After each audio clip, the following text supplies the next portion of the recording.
Hello everyone. So today we're going to look at nodal analysis, and by the end of the session hopefully you should be able to use this technique to solve circuits with multiple sources and circuits with supernodes, and we'll see what that means in the coming slides. So this is just like the technique we did before, loop analysis, except instead of using Kirchhoff's voltage law as we did for loop analysis, we're going to use Kirchhoff's current law.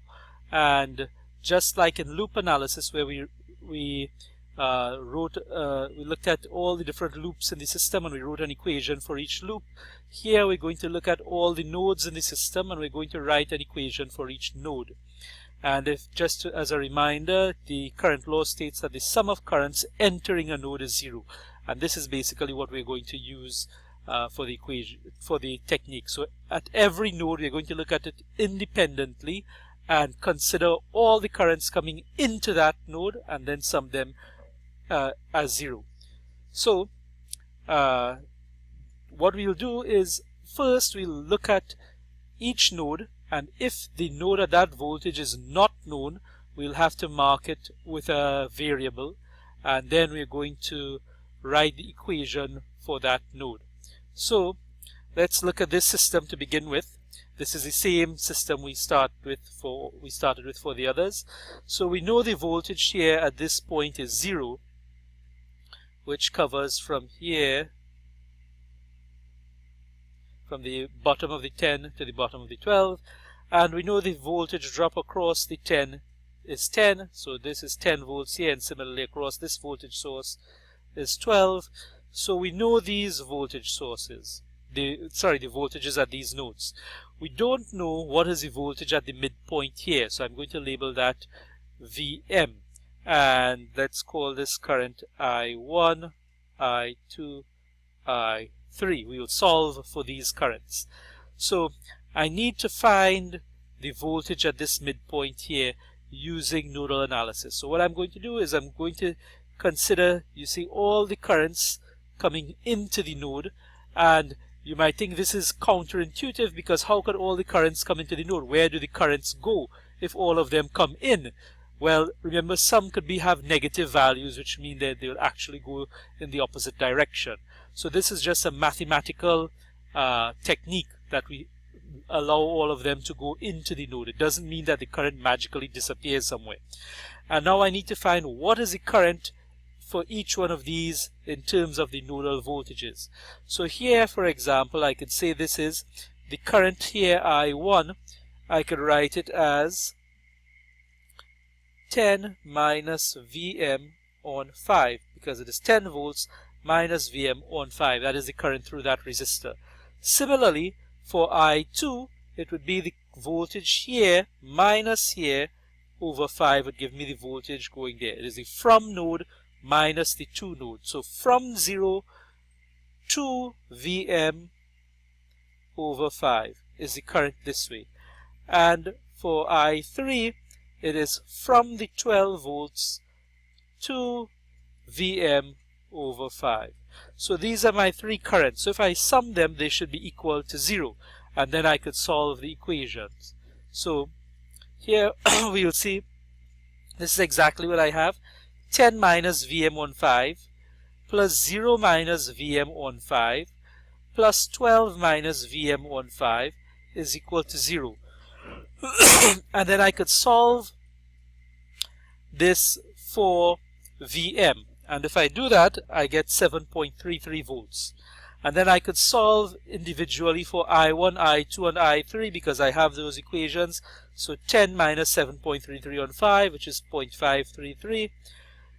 0 minus 0.33 on 5. Oh, sorry, this should be here 0 minus 0.33 on 5, which is minus 1.4667. And here 12 minus 7.33 on 5, which is 0.933. So that is in a simple way how we could do the nodal analysis. That is for one node. Now the important thing to remember is you could have 100 nodes, you are still doing it independently for each node. So don't get frightened if you see a large circuit. It is the same thing you're doing at each node. So let's look at a different example now, and you could try to do this on your own and see. So you could pause the video and see what you get and then come back to it when you are finished. So if you finished with it now, we're going to go through the process again. So what we're going to do is start with our 0 volts down here, and then we have 10 volts across here. So we know here's 10 volts. I have another node here. I don't know what the voltage is, so I'm going to call that VA. And then I have another node here, and again I don't know what the voltage is, so I'm going to call it VB. Now in the case of the 12 volt source which we had last time, that was a voltage source. So I know what the voltage across it is. I don't know what the voltage across the 2 amp is. So I have to mark it with an voltage variable. So that is the voltage at this node here. And remember, when I say the voltage at this node here, it's all with reference to ground, right, or to neutral in the circuit. So now I have to write the equation for each one of these.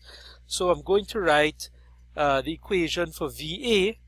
So it is the current coming through here, which is 10 minus VA over 5, plus the current coming up through here, which is 0 minus VA over 5, plus the current through here, which is VB minus VA over 5, is equal to 0.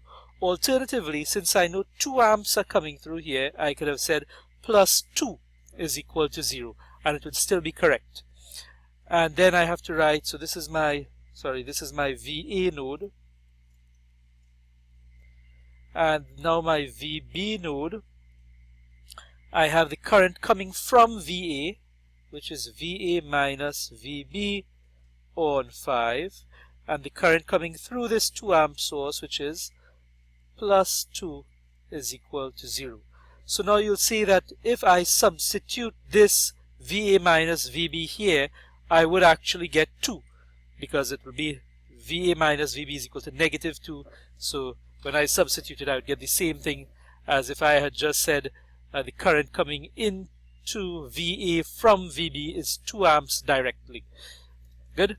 So now I have to solve these simultaneously, and if I solve them simultaneously, I will get VA is equal to 10 volts and VB is equal to 20 volts. And now I could solve for I1, I2, and I3. So I could say I1, so this is 10 volts here and 20 volts here. So I can say I1 is 10 minus, that is this 10 volts here, minus the 10 volts here, over 5, which is 0. I2, which is going down this way, which is 10 volts minus 0 on 5, which is 2. And I3, which is 10 volts. Now I3 is going this direction, so remember it is always the from voltage minus the to voltage. So from the 10 volts to the 20 volts, so 10 minus 20 on 5, which is equal to minus 2 amps. So minus 2 amps in this direction is 2 amps in this direction, which is the same direction as the current source.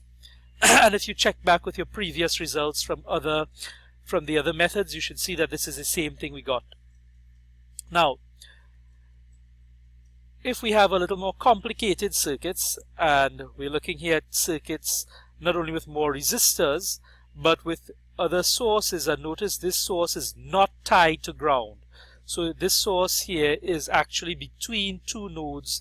So while we know the voltage drop across the source, we don't know what the voltage is on either side. So I'm going to go through the same procedure that I did before, and we'll see what we'll get. So this is the 0 volts here, so I know the voltage here is 1 volt. I don't know what the voltage is here, so I'm going to call this VA. I don't know what the voltage is here, so I'm going to call this VB. And I don't know what the voltage is here. Let me so I'm going to call that VC.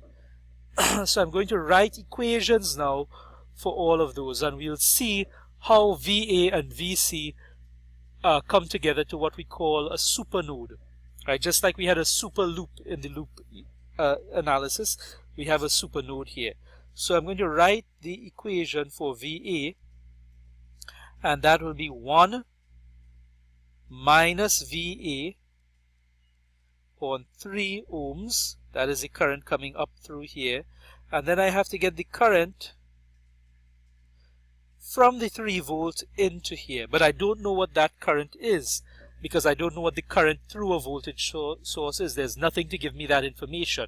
But what I do know is that the current through here is the same current that is coming through these 2 branches here. So I could tell that the current coming through this branch here is VB minus VC on 5, and the current coming through this branch here is 0 minus VC on 6. And that all now sums to 0. Now if I write my equation for VC, I'll see the same thing happening. So what is the, if I write it for VC this time, I will have to get the current coming into VC. So what is the current coming into VC from this 3 volt source? Again, I don't know. So I have to look and see where this current is coming from. And I see that the current is coming from here. So the current through this 3 volt source is 1 minus VA over 3. And then the current coming in from this way is VB minus VC on 5. And the current coming in this way, 0 minus VC on 6, is equal to 0. So if we look at these 2 nodes now, we'll see that the equations defining them are exactly the same. So although we wrote the equations for 2 nodes, we only have 1 equation. So that's why we call it a supernode. So we have 1 equation here. And if I write now the equation for VB, I will have 1 minus VB on 10 plus 0 minus VB on 4, which is the current through here, plus the current through this way, which will be VC minus VB on 5 is equal to 0. So if I remove this here now, since it's the same as VA, what I notice is I have VA, VB, and VC. 3 unknowns, but only 2 equations. I need to find another equation. Since the supernode is defining VA and VC, I have to find some relationship between them. So I can write another equation here, and that is essentially this 3 volt source, and you'll notice that that 3 volt source was not taken into consideration in these 2 equations. So I have to take it into consideration now, and I can say simply that VC is equal to VA plus 3 volts. And now I have 3 equations with 3 unknowns. So I can put these, I can solve them simultaneously, or I could put them in matrix form and solve them using a matrix calculation technique. So that's what I'm going to do. So if I find, let me just go back up. If I just multiply this one by 30, since the LCM here is 30 and the LCM here is 20, so I multiply those by their LCMs, and then I'm going to simplify the equations. What I will get is minus 10 VA plus 6 VB minus 11 VC is equal to minus 10. 0 VA minus 11 VB plus 4 VC is equal to minus 2. And then VA is 1 VA plus 0 VB minus, 1 VC is equal to minus 3. So I could put this in matrix form now, and in matrix form it will be minus 10, 6 minus 11, 0 minus 11, 4, 1, 0 minus 1, VA, VB, VC is equal to minus 10, minus 2, minus 3. And if I solve that, I should get VA is equal to negative 0.8164, VB is equal to 0.9758, and VC is equal to 2.1836. So you don't need to solve this matrix by hand. You don't have to go through the whole matrix inversion process. You have tools like MATLAB and Scilab that will do these calculations for you now. So you could go ahead and you could look at the introductory material for MATLAB and for Scilab. They're very similar, and at this stage you could use the same commands for both of them, and you could use that to calculate your the inverse of the matrices and so on here. So there's no need to do it by hand, and for the examination you're not going to be asked to do it by hand, because that is really just the mathematics part of it. It is not the circuit analysis part of it. So to summarize, you did some nodal analysis today, and we looked at circuits with multiple sources, including mixes of current and voltage sources, and circuits with supernodes. So as per usual, you could look at the other resources, which would cover things like dependent sources and so on in the circuits. And next time we're going to look at Thevenin equivalent circuits.